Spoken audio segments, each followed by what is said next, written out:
The sun hung mercilessly over Redemption Creek, like a copper coin pressed against blue steel, casting long shadows across the main street, where dust devils danced between the weathered wooden buildings. Samuel McKenna adjusted his hat brim against the glare, his weathered hands steady on the reins as his horse Thunder picked its way through the rutted road toward the town's only saloon. At 42, Sam carried the weight of too many seasons on the range etched into the lines around his grey eyes. His face, bronzed by countless sunrises and sunsets, bore the quiet dignity of a man who had learned that words were often less valuable than actions, and that the measure of a person lay not in their boasts, but in their choices when the chips were down. The town of Redemption Creek had seen better days. Once a thriving cattle hub, it now struggled to maintain its relevance as the railroad pushed westward, leaving smaller settlements like scattered bones in the desert. The wooden sidewalks creaked under the weight of fewer boots these days, and several storefronts stood empty, their windows staring out like hollow eyes at a world that had moved on. Sam had been riding the circuit for 3 weeks, moving cattle from ranch to ranch, when he decided to stop in Redemption Creek to resupply and rest Thunder. The town held no particular significance for him, just another dot on the endless map of his wandering life. He had no family waiting anywhere, no sweetheart writing letters, no permanent address beyond the stars overhead and the ground beneath his bedroll. As he approached the hitching post outside Murphy's saloon, a commotion erupted from the alley behind the general store. Angry voices cut through the afternoon stillness, and Sam's instincts, honed by years of frontier life, immediately sharpened. He'd learned long ago that trouble in small towns had a way of spreading like wildfire, and a smart man positioned himself upwind of the smoke. "Get her out of here," a woman's voice shrieked, "before she brings more of her kind down on us." Sam dismounted slowly, his spurs jingling softly against the wooden walkway. Through the gap between buildings, he could see a small crowd gathering, their faces twisted with the peculiar mixture of fear and righteousness that he'd witnessed too many times before. At the center of their attention stood a young Native American woman, perhaps 25 years old, her long black hair braided with small beads that caught the sunlight. She wore a simple brown dress that had seen better days, but her posture remained straight and proud, despite the hostility surrounding her. Her dark eyes, wide with exhaustion and something deeper, perhaps grief, scanned the crowd with the wariness of a deer surrounded by wolves. "Please," she said, her voice carrying the careful cadence of someone speaking in a second language. "I only need water. Food.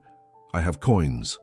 She held up a small leather pouch, her hands trembling slightly. Sheriff Tom Bradley, a thick-set man with graying whiskers and a star that had begun to tarnish, stepped forward. "Ayanna, you know you're not welcome here, not after what happened to the Morrison boy." The woman, Ayanna, straightened further if that were possible. "I had nothing to do with that. I was with my grandfather, 3 days' ride north. You know this." "What I know," Bradley replied, his hand resting on his gun belt, "is that trouble follows your people like vultures follow carrion. The Morrison boy was found scalped not 5 miles from here, and you show up the very next day. Folks are asking questions." Mrs. Henderson, the minister's wife, clutched her shawl tighter around her shoulders. "She's probably scouting for the rest of them, planning another attack." "I am alone," Ayanna said quietly. "My grandfather is dead. My people are scattered. I seek only to pass through peacefully." Sam had seen enough. He'd witnessed this dance before in other towns, other times, fear masquerading as justice, suspicion breeding violence like infection in an untreated wound. He'd learned that good men often stayed silent while evil men spoke loudly, and that the cost of that silence was measured in innocent blood. He stepped into the alley, his boots echoing against the hard-packed earth. The crowd turned toward him, and he felt the weight of their attention like a physical force. These were his people, in a way, fellow Americans, fellow Christians, fellow human beings trying to scratch out a living in an unforgiving land. But they were also strangers, and he owed them nothing beyond basic courtesy. "Afternoon, folks," he said, touching his hat brim politely. "Beautiful day, isn't it?" Sheriff Bradley nodded curtly. "Afternoon, stranger. Just handling some town business here. Nothing that concerns you." Sam's eyes found Ayanna's, and in that moment he saw something that struck him to the core. Not just fear or exhaustion, but a profound loneliness that he recognized from his own reflection in countless streams and hotel mirrors. She was a person adrift in a hostile world, just as he was, just as they all were in their own ways. "Well, Sheriff," Sam said, his voice carrying the easy authority of a man accustomed to being heard, "I couldn't help but notice this young lady mentioned needing water and food. Common courtesy would suggest offering both to a traveler, wouldn't it?" The crowd shifted uncomfortably. Mrs. Henderson's face flushed red. "She's not a traveler. She's a savage. You can see it in her eyes." Sam turned his full attention to Mrs. Henderson, his grey eyes hard as flint. "Ma'am, I've been riding this territory for more years than I care to count, and I've learned that savagery isn't determined by the color of a person's skin or the language they speak. It's determined by their actions and their choices." "You don't understand." Dr. Phillips, the town's physician, stepped forward. "The Morrison boy was just 16. Found him yesterday morning, mutilated. His poor mother." "And what evidence do you have that this woman was involved?" Sam asked. "Beyond the timing of her arrival?" The silence stretched long enough for a hawk to cry somewhere in the distance. Finally, Sheriff Bradley cleared his throat.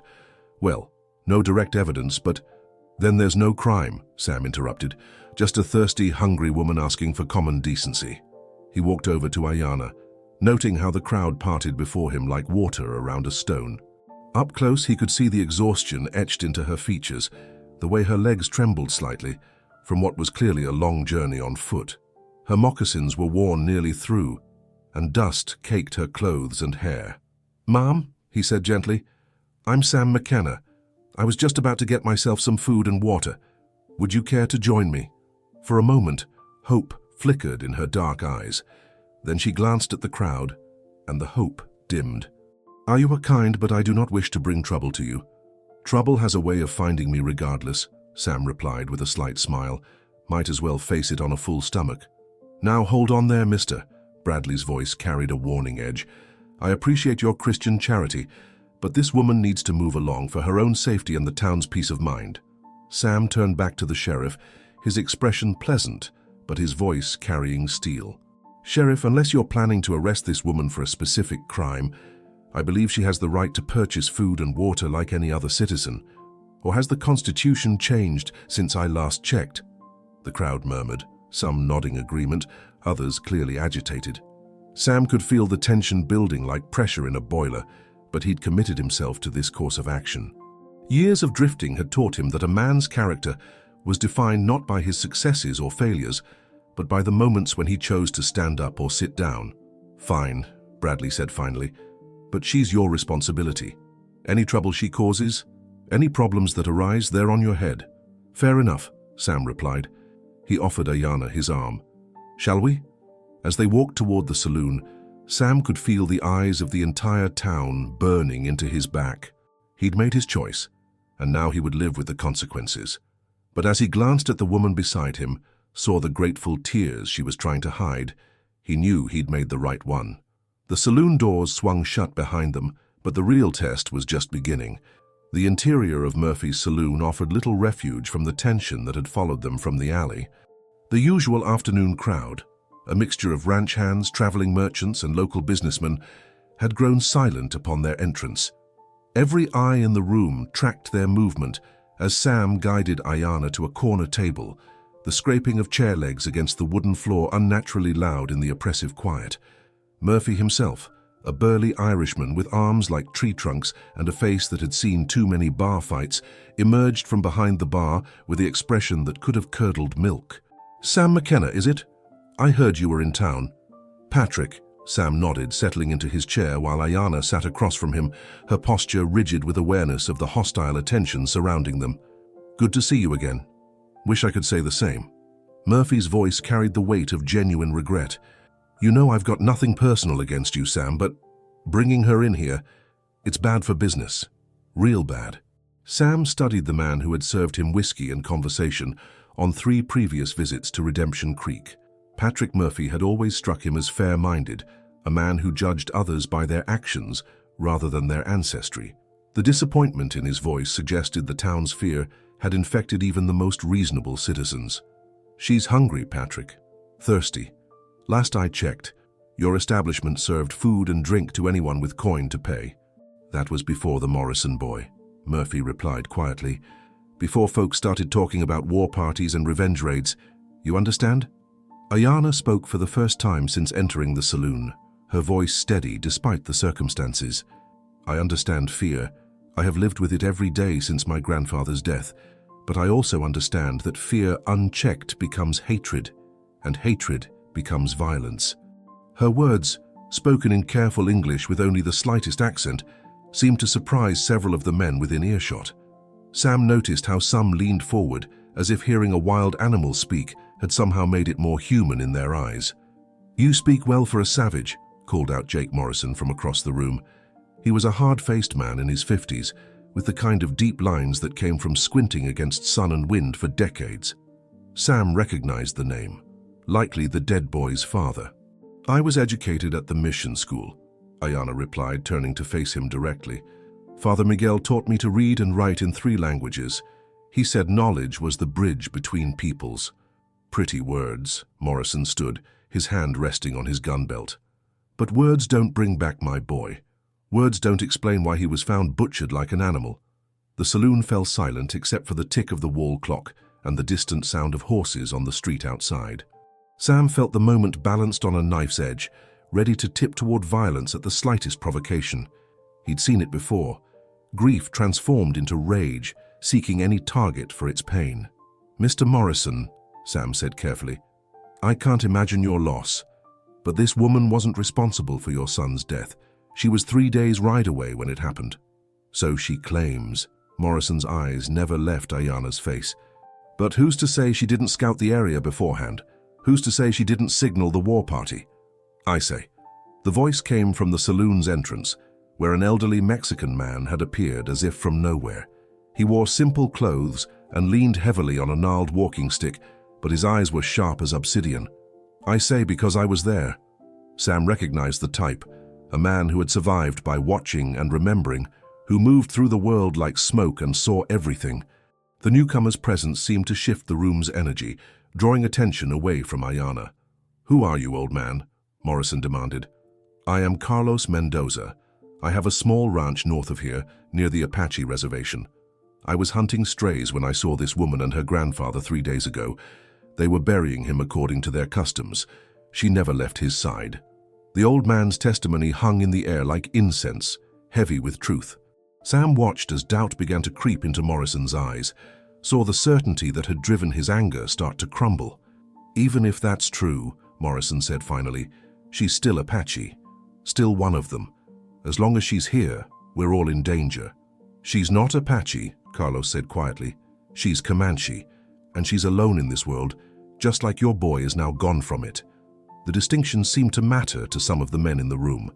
Sam had learned enough about tribal politics to know that the Comanche and Apache were often enemies, that assuming all Native Americans were allied was like assuming all Europeans shared the same goals and loyalties. "Comanche or Apache makes no difference," Mrs. Henderson's voice cut through the discussion as she entered the saloon, her moral authority as the minister's wife preceding her like a shield. "She's a heathen, and heathens bring nothing but trouble." "Ma'am," Sam stood, his ingrained courtesy overriding his frustration. "With respect, this woman has done nothing wrong. She's asked for nothing more than food and water. And what happens when her people come looking for her?" Henderson's voice rose with religious fervor. "What happens when they find her here among us? Do you think they'll thank us for our hospitality?" "My people are scattered," Ayana said, her voice carrying a dignity that seemed to shame the room's hostility. "Many dead, others forced onto the reservation. I have no people anymore except those who choose to show kindness to a stranger." Her words struck Sam like a physical blow. He recognized the particular pain of rootlessness, the ache of belonging nowhere and to no one. In that moment, he understood that his decision to help her wasn't just about justice or moral courage. It was about recognizing a kindred spirit in the vast loneliness of the frontier. "Well, that's touching." Sheriff Bradley appeared in the doorway, his bulk filling the frame. "But sentiment doesn't change the facts. This woman needs to move along before sunset, or I'll have to arrest her for disturbing the peace." "On what grounds?" Sam asked, his voice hardening. on the grounds that her presence is causing unrest among the citizens. That's grounds enough. No, Sam said simply. It's not. The two words fell into the silence like stones into still water, sending ripples through the room. Sam felt every eye turned toward him, felt the weight of expectation and judgment pressing down like a physical force. I'm sorry? Bradley's eyebrows rose in genuine surprise. I said no, Sheriff. You can't arrest someone for existing in a public space. You can't arrest someone for being inconvenient or unwelcome. This is still America, and American law applies to everyone within its borders. American law? Morrison's voice dripped with contempt. She's not American. She's a savage who belongs on the reservation with the rest of her kind. Sam turned to face the grieving father, his own anger finally beginning to show. Mr. Morrison, I understand your pain, I truly do, but that pain doesn't give you the right to condemn an innocent woman. Innocent? Morrison's hand moved closer to his gun. How do you know she's innocent? How do any of us know? Because I choose to believe in justice over vengeance, Sam replied. Because I choose to believe that people should be judged by their actions, not their ancestry. Because I choose to believe that we're better than our worst impulses. The room erupted in angry voices, some supporting Sam's position, others calling for Ayana's immediate removal. Through it all, she sat quietly, her hands folded in her lap, watching the storm of controversy swirl around her with the stoic acceptance of someone who had lived through worse. Sheriff Bradley raised his voice above the din. All right, that's enough. McKenna, you've made your point, but I'm giving you both until sundown to leave town. Together or separately, I don't care, but you both need to be gone. And if we refuse, Sam asked, then I'll arrest you both for disturbing the peace. Sam looked around the room at the faces of his fellow Americans, some sympathetic, others hostile, all of them afraid. He understood their fear, but he also understood that fear left unchecked became something far worse than the dangers it sought to prevent. Then I guess you'll have to arrest us, he said. As the sun began its descent toward the western horizon, Sam McKenna prepared to make his stand. He had no way of knowing that his choice would echo far beyond the borders of this small town, or that help was already riding hard toward Redemption Creek from directions he couldn't imagine. The real test was still to come. As evening shadows crept across Redemption Creek like fingers of approaching night, Sam McKenna found himself in a position he'd never quite imagined.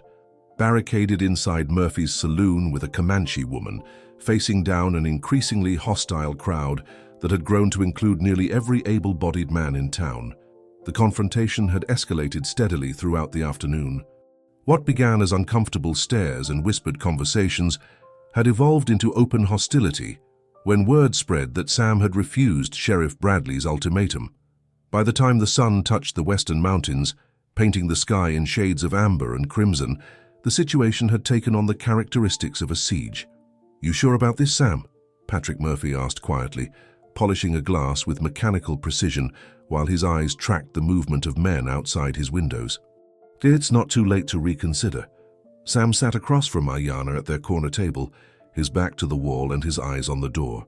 She had barely spoken since the crowd began gathering, but he could sense her internal struggle, the desire to flee and spare him trouble warring with exhaustion and the simple human need for sanctuary. I'm sure, Sam replied, though he wasn't entirely certain what he was sure about. Sure that he'd made the right choice? Sure that they would survive the night? Sure that standing alone against a town's fear was worth the potential consequences? You could still leave, Ayana said softly, her first words in over an hour. This is not your fight. It became my fight the moment I decided to sit down with you, Sam replied. And I've never walked away from a fight that mattered. Through the window, he could see Sheriff Bradley attempting to maintain order among the growing crowd. Jake Morrison stood at the center of the group, his grief having transformed into something harder and more dangerous. Other faces Sam recognized from his brief time in town: Dr. Phillips, Mrs. Henderson, several ranch hands, and townspeople whose names he'd never learned, but whose expressions spoke of fear and anger in equal measure. They're scared, Ayana observed, following his gaze. Scared people do terrible things. Yes, Sam agreed, but brave people can do remarkable things too. As if summoned by his words, the saloon door swung open to admit an unexpected figure. Carlos Mendoza, The elderly Mexican rancher who had testified to Ayana's whereabouts entered with the quiet dignity of a man who had made his own difficult decision. "Señor McKenna," Carlos nodded respectfully. "Señorita Ayana, I thought you might appreciate some company." Sam felt a surge of gratitude toward the old man, understanding instinctively that Carlos had made his choice, knowing full well the potential consequences. "Carlos, you don't need to." "Yes, I do," Carlos interrupted, settling into a chair at their table. "I know what it means to be alone in a hostile world. I know what it means to have people judge you by your blood rather than your heart." The old man's presence seemed to shift something in the room's atmosphere. Murphy, who had been growing increasingly nervous, straightened slightly. The few remaining customers, all locals who had been watching the situation unfold, began to murmur among themselves. "That's 2 of them now," someone outside called out. "The Mexicans with them too." "3 against the whole town," another voice replied. "They've lost their minds." But as the evening wore on, something unexpected began to happen. The crowd outside, rather than growing more aggressive, seemed to settle into a watchful patience. Sam realized that Sheriff Bradley was working to keep the situation from exploding into violence, probably hoping that time would wear down the defenders' resolve. Around 9 o'clock, the saloon door opened again, admitting a figure that surprised everyone present. Reverend Thomas Henderson, Mrs. Henderson's husband and the town's spiritual leader, entered with the measured steps of a man wrestling with his conscience. "Reverend," Sam stood respectfully, though he remained wary. "Mr. McKenna," Henderson nodded, his weathered face grave. "I've come to apologize and to ask your forgiveness." The words hung in the air like a challenge to everything that had transpired. Sam studied the minister's face, seeing genuine anguish in the older man's eyes. "I've spent the evening in prayer," Henderson continued, "and I've been reminded of some uncomfortable truths. I was a stranger and you welcomed me. Love your neighbor as yourself. Judge not, that you be not judged. The words I preach every Sunday but seem to have forgotten when it mattered most." He turned to Ayana, his voice heavy with shame. "Miss, I cannot speak for my wife or for the town, but I offer you my personal apology. You deserved better from us. You deserved better from me." Ayana regarded him with eyes that held no hatred, only a kind of sad understanding. "Thank you," she said simply. "Your words mean more than you know." Henderson's presence seemed to create a ripple effect. Within the hour, Dr. Phillips had entered the saloon, claiming he'd come to check on everyone's health but clearly choosing sides by his presence. Shortly after, Thomas Wheeler, the town's banker, appeared with his wife, both looking uncomfortable but determined. "This has gone too far," Wheeler announced to the room. "I may not understand Mr. McKenna's choice, but I understand that he's made it based on principle. That counts for something." By midnight, the dynamics had shifted dramatically. What had begun as 3 people facing down a hostile town had evolved into something more complex. A community grappling with its own conscience, with roughly half the population inside the saloon and the other half maintaining their vigil outside. Sam found himself in the strange position of accidental leader, fielding questions and concerns from both sides while trying to maintain peace. The irony wasn't lost on him. He'd spent most of his adult life avoiding exactly this kind of responsibility and attention. "What's your plan here, Sam?" Dr. Phillips asked during a quiet moment. "This standoff can't last forever." "I don't have a plan," Sam admitted. "I just have a principle. Sometimes that has to be enough." "And if they decide to rush us?" Wheeler's wife asked nervously. "Then we'll face whatever comes," Sam replied. "But I don't think it will come to that. People are better than their worst impulses, given time to remember who they are." Outside, the crowd had grown quiet, as if the late hour had dulled the sharp edge of their anger. Sam could see men talking in small groups, their voices subdued. Sheriff Bradley moved among them, clearly working to maintain order and prevent violence. "Señor McKenna," Carlos said quietly, "you should know that I sent my son riding north this afternoon, to the reservation. There are people there who knew Ayana's grandfather, who can vouch for her character." Sam felt a flutter of hope. "How long before they arrive?" "Tomorrow, if they come at all. But I believe they will come. The Apache and Comanche may be enemies, but they understand honor. They understand what it means to stand for justice." As the night wore on, Sam found himself in conversation with Ayana, learning her story in quiet moments between the larger drama. She had been raised by her grandfather after her parents died in a cavalry raid, educated at the mission school, and had lived peacefully on the reservation until the old man's death left her alone in the world. "I came here seeking work," she explained. "I can read and write, keep accounts, tend the sick. I thought perhaps someone would need help.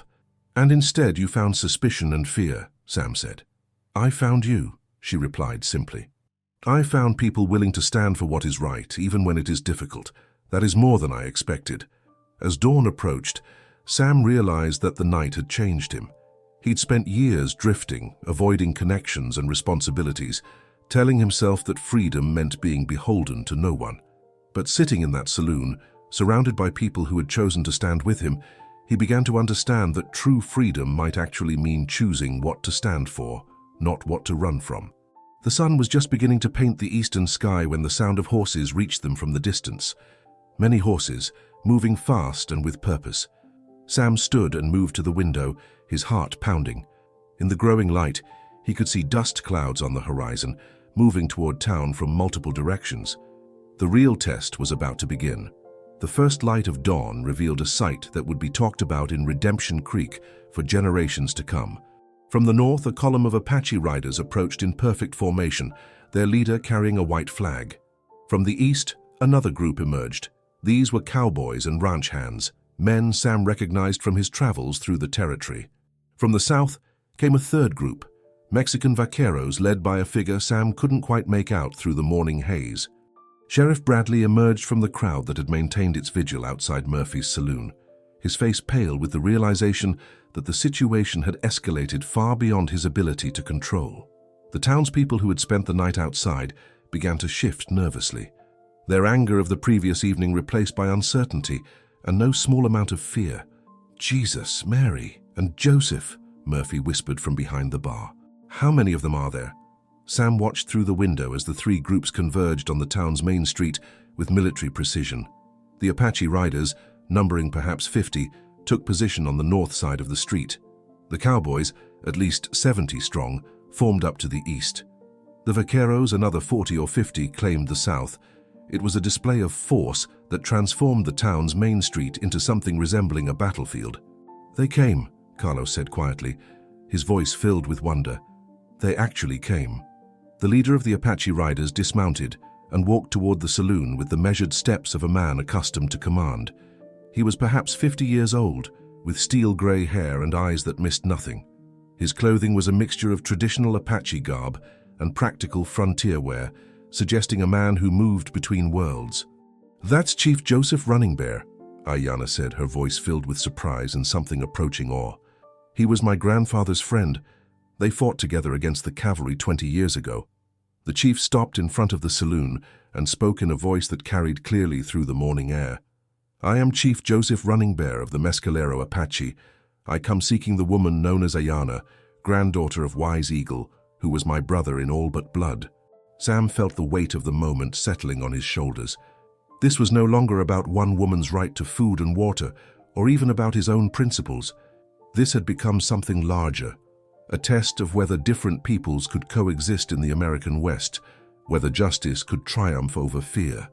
He opened the saloon door and stepped outside, very aware that he was positioning himself between two potential armies. Ayanna followed him, her chin raised proudly despite the enormity of the situation. "Chief Running Bear," she said in English, then continued in what Sam assumed was Apache. The chief's stern expression softened slightly as he replied in the same language. "He says he has come to take me home," Ayanna translated, "but I told him that these people showed me kindness, and I would not have him bring harm to them." The leader of the cowboy group, a man Sam recognized as Tom Bradley's brother from a neighboring town, spurred his horse forward. "Chief, we didn't come here looking for trouble. We came because we heard about what happened here last night, about a man who stood up for what was right even when it was hard." "And we came," called out the leader of the vaqueros, whose voice carried a Mexican accent, "because Carlos Mendoza sent word that justice was being tested here. We are all neighbors in this land, and neighbors help neighbors." Sam looked around at the assembled crowd, Apache warriors, cowboy riders, Mexican vaqueros, and the townspeople of Redemption Creek, all gathered in the early morning light. The potential for violence hung in the air like smoke, but so did something else, the possibility of understanding. "Chief Running Bear," Sam said, his voice carrying across the street. "I'm Sam McKenna. I was the one who stood with Ayanna last night. Not because I wanted to cause trouble, but because it was the right thing to do." The chief studied him for a long moment, then nodded slowly. "You are brave, Sam McKenna. But why did you risk so much for a woman you did not know?" Sam considered the question, aware that his answer might determine whether this confrontation ended in bloodshed or something better. "Because I believe that how we treat strangers, how we treat people who are different from us, that's what defines us as human beings. And because I believe that fear should never be allowed to triumph over justice." A murmur ran through the assembled crowd, and Sam noticed that some of the townspeople were nodding in agreement. The night had given them time to think, to remember who they were supposed to be. Jake Morrison stepped forward from the crowd, his face haggard with grief and sleepless nights. "Chief, I lost my boy 3 days ago, found him dead, and I was so angry, so hurt, that I blamed her." He gestured toward Ayanna, "But she wasn't responsible. I know that now, and I'm sorry." The chief's expression softened further. "I too have lost children to violence, Jake Morrison. The pain makes us seek enemies where none exist. But wisdom lies in seeing clearly, even through tears." Sheriff Bradley, who had been conspicuously quiet during the exchange, finally found his voice. "Chief Running Bear, I want to assure you that this woman will be treated fairly under the law. She's committed no crime, and she's free to go where she chooses." "And if she chooses to stay?" the chief asked. The question hung in the air like a challenge. Sam looked at Ayanna, seeing in her eyes the same longing for belonging that he'd carried for so many years. The difference was that she'd found it, not in a place but in the principle that some things were worth standing for. "Then she stays," Sam said firmly, "and anyone who has a problem with that can take it up with me." "And with me," added Carlos Mendoza, stepping forward from the crowd. "And with me," Reverend Henderson said, his voice carrying the authority of moral conviction. One by one, others began to step forward. Dr. Phillips, Thomas Wheeler, even Patrick Murphy emerged from his saloon to join the growing group. Not everyone participated, but enough did to make the point clear. Redemption Creek was choosing to be better than its fears. Chief Running Bear smiled, the first genuine smile Sam had seen from him. "Ayanna, granddaughter of my brother, what is your choice?" She looked around at the assembled crowd, her eyes moving from the Apache warriors who had come to take her home, to the cowboys who had ridden to support justice, to the townspeople who had chosen to stand with her.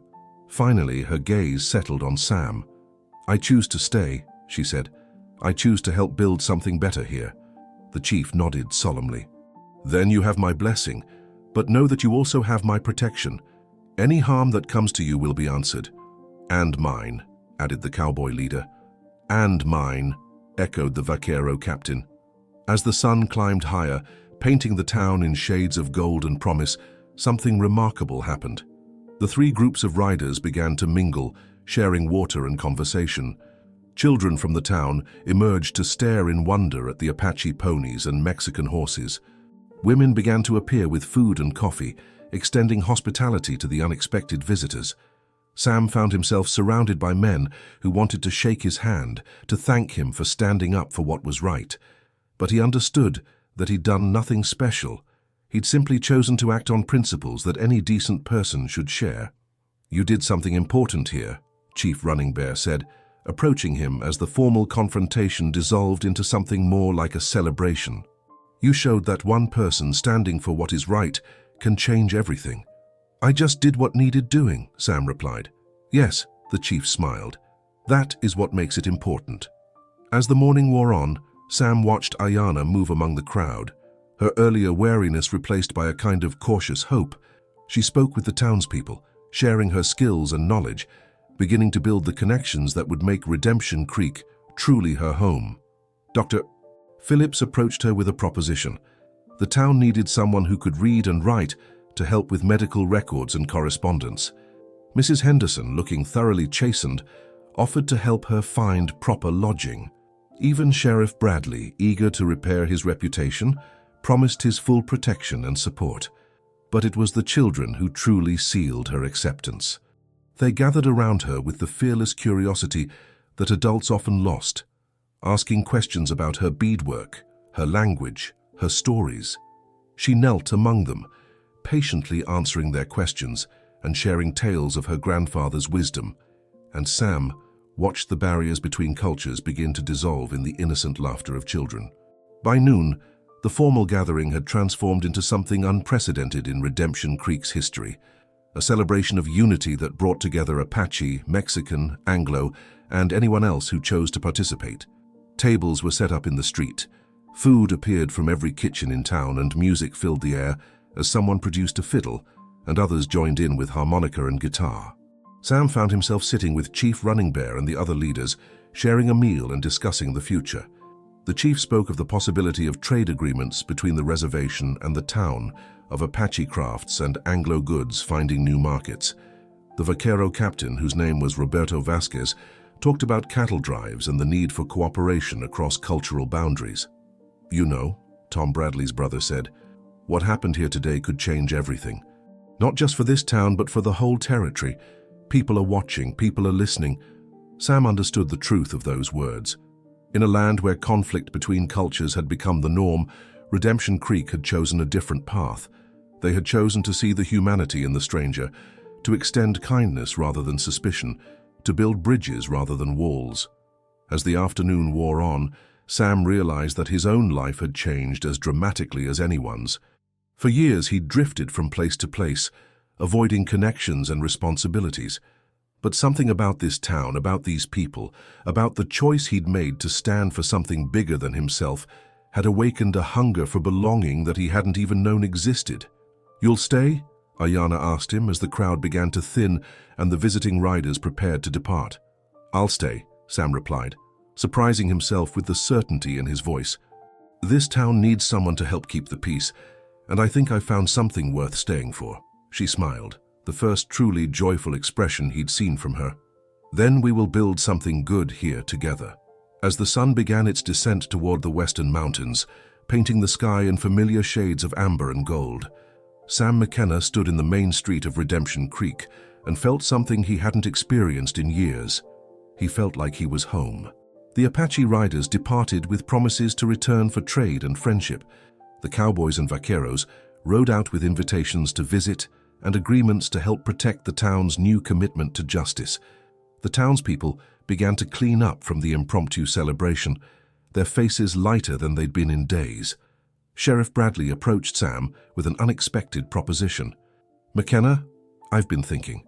This town is growing, changing. We could use a deputy, someone who understands justice the way you do, someone who can help us be better than we were." Sam considered the offer, understanding that it represented everything he'd been running from for years: responsibility, commitment, the weight of other people's expectations.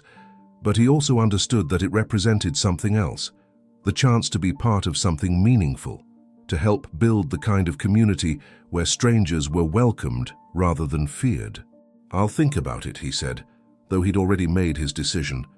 As the evening shadows began to creep across the town, Sam found himself back where it all began, sitting across from Ayana in Murphy's saloon, sharing a meal and conversation. But everything had changed.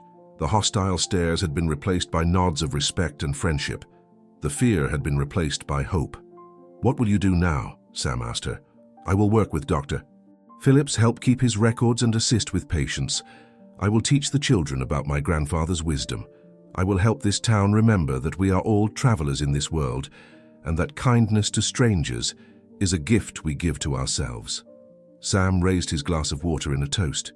To strangers who become friends, to courage when it matters most, to the possibility of being better than our fears. "To home," Ayana added, clinking her glass against his. Outside, the first stars were beginning to appear in the darkening sky, and Sam McKenna understood that he had found something worth all the years of searching.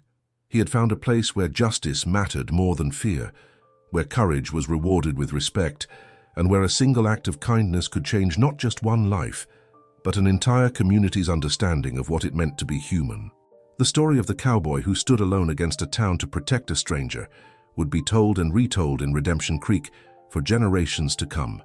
But more importantly, it would be lived in the daily choices of people who remembered that how we treat strangers defines who we are, and that sometimes standing up for what's right is the only way to discover what we're truly made of.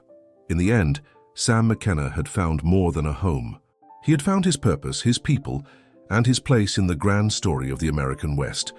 And in the years that followed, as Redemption Creek grew and prospered, becoming known throughout the territory as a place where all people were welcome, that story would inspire countless others to choose courage over fear, justice over vengeance, and hope over hatred. The sun set over Redemption Creek, painting the sky in shades of promise, and Sam McKenna smiled as he realized that sometimes the best journeys end not with arrival at a destination, but with the discovery that home was never a place at all.